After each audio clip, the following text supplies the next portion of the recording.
நிலக்கோட்டை மற்றும் அதன் சுற்றுவட்டார பகுதிகளில் பலத்த சூறை காற்றுடன் கனமழை.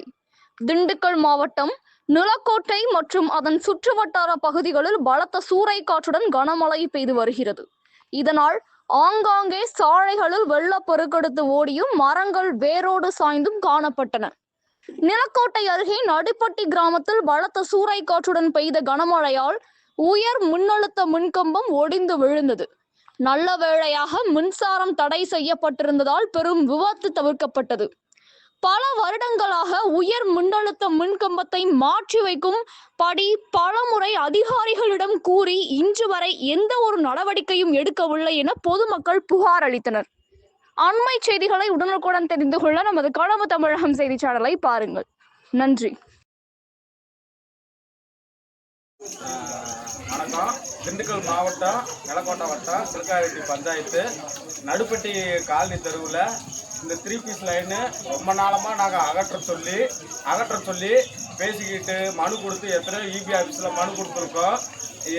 இபி ஆஃபீஸ்லேருந்து எங்களுக்கு எந்த ஒரு ரெக்வஸ்டும் பண்ணாமல் இந்த லைன் இப்படியே தான் இருக்குது. இந்த லைன் இன்றைக்கி அடித்த மழையில் புயலில் இந்த போஸ்ட் மரம் உடந்து கீழே விழுந்தனால இங்கே இருக்கிற நடுப்பட்டி காலனியை சேர்ந்த பொதுமக்கள் எல்லாருமே ரொம்ப சிரமத்துக்கு பாதிக்கப்பட்டிருக்காங்க. அதனால் எங்களுக்கு முதலமைச்சர் எங்களுக்கு இந்த இபியிலேருந்து பேசி இந்த லைனை எங்களுக்கு இங்கிட்டிருந்து அகற்றுமாறு மிக பணியோடு கேட்டுக்கொள்கிறோம்.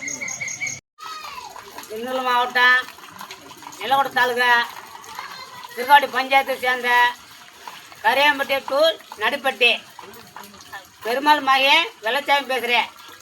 25 வருஷமாக இந்த போஸ்ட்டு இப்படியே தான் இருக்குது. ஒரு சென்டிங் போனோம்ல ஒழுங்கு போனோம்ல ஒரு மழை பெஞ்சு அடிக்குது. அடித்து என் மகளை நான் எங்கள் சின்னமங்கலில் போய் அமுச்சு விட்ருக்கேன்.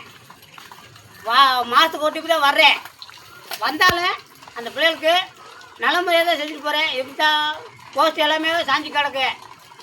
ஏதோ ஒரு பஞ்சாயத்துனா நான் எங்கே போவேன்? இப்போ இருக்கிற ஆட்சி நல்லா செய்யணும். அதாவது போஸ்ட்டை மாட்டி அங்கே தரணும். அதாவது ஊருக்குள்ளே இல்லாமல் வெளியே அவுட்டரில்